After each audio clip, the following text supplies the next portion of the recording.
السلام علیکم ورحمۃ اللہ وبرکاتہ۔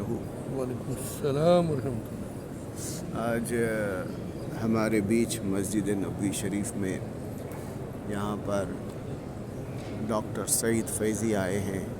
مالیگاؤں سے ان کا تعلق ہے اور ان کے ہی اشراف میں، ان کے جو ہے سپرویژن میں ماشاءاللہ تبارک اللہ قرآن کا جو ہے مراٹھی میں ترجمہ ہوا ہے، اور آج آپ کا ہم مسجد نبوی میں ویلکم کرتے ہیں سر۔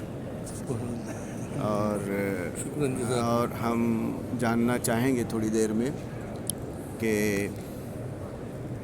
آپ نے یہ ترجمہ کرنے کا، آپ نے جو ترجمہ کرنے کے لیے جو سوچا تھا وہ کیسے آپ کے دماغ میں آیا، اور آپ نے کتنا وقت لگایا، اور کیا کیا دقتیں آئیں، اور ترجمہ ہونے کے بعد اس کے فوائد مراٹھی میں مہاراشٹر کے اندر خاص کر کیسے آئے؟ جی، دراصل ہم لوگ مہاراشٹر میں رہتے ہیں اور مہاراشٹر کی سرکاری زبان اور جو وہاں کی آبادی ہے، تمام لوگوں کی، زیادہ تر لوگوں کی زبان مراٹھی ہے۔ اردو زبان صرف زیادہ تر ان لوگوں کی ہے جو باہر سے مائیگریٹ ہوئے ہیں، بہار سے، یو پی وغیرہ سے۔ مراٹھی میں کوئی اچھا ترجمہ جو سلفی مسلک کے حساب سے نہیں تھا۔ 2-3 ترجمے تھے، ایک آدھ تو بہت ہی پرانے تھے، تو ہم لوگوں نے سوچا کہ ایک مراٹھی میں ترجمہ ہو جائے۔ اور جب احسن البیان کو پڑھا تو ہمیں ایسے لگا کہ ہمیں احسن البیان کا ترجمہ کرنا چاہیے۔ اس کے لیے مہاراشٹر کی مجلس شورا کی جو میٹنگ ہوئی، اس میں یہ تجویز پاس ہوئی اور وہاں پر اتفاق رائے سے یہ فیصلہ ہوا کہ اس کا مراٹھی ترجمہ کیا جائے۔ وہیں پر ڈاکٹر محمد قاسم کے فرزند جناب عبداللہ سر بھی موجود تھے۔ انہوں نے کہا کہ میرے والد صاحب مراٹھی کے بہت اچھے وہ ہیں اور ان سے میں درخواست کروں گا کہ وہ ترجمہ کریں۔ انہوں نے حامی بھری اور اس طرح انہوں نے ترجمے کا کام شروع کیا۔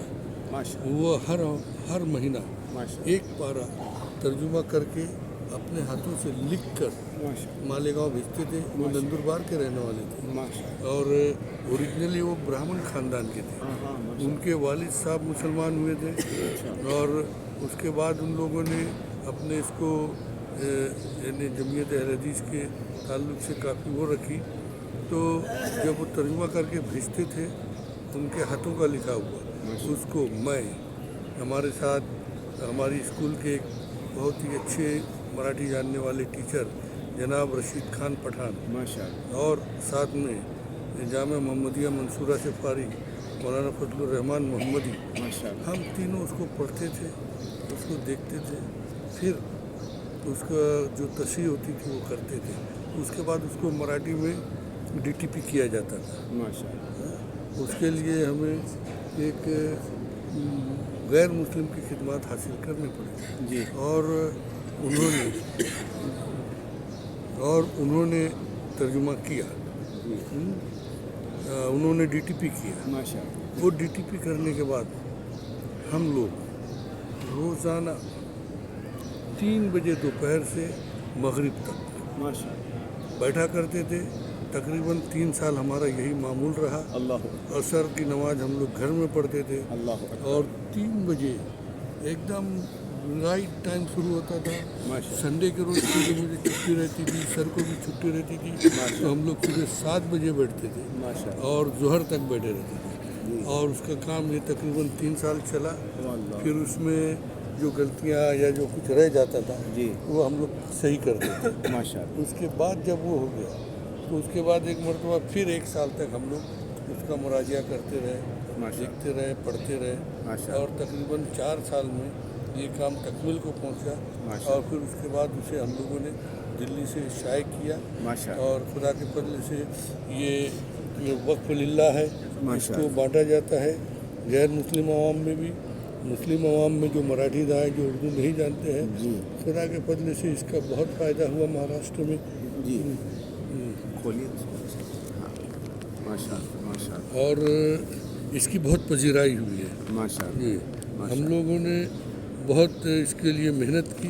ماشاء اللہ تعالیٰ اس کو قبول فرمائے, یہی آمین، دعا ہے. آمین. آپ لوگوں سے بھی درخواست ہے آمین. کہ ہمارے لیے دعا کرتے رہیں کہ اللہ تعالیٰ اس کو ہمارے لیے ذخیرہ آخرت بنائے. آمین آمین آمین انشاءاللہ. السلام علیکم. اور یہ قرآن کا ترجمہ ہی شاید آپ کو میرے پاس کھینچ لایا. ہاں الحمدللہ.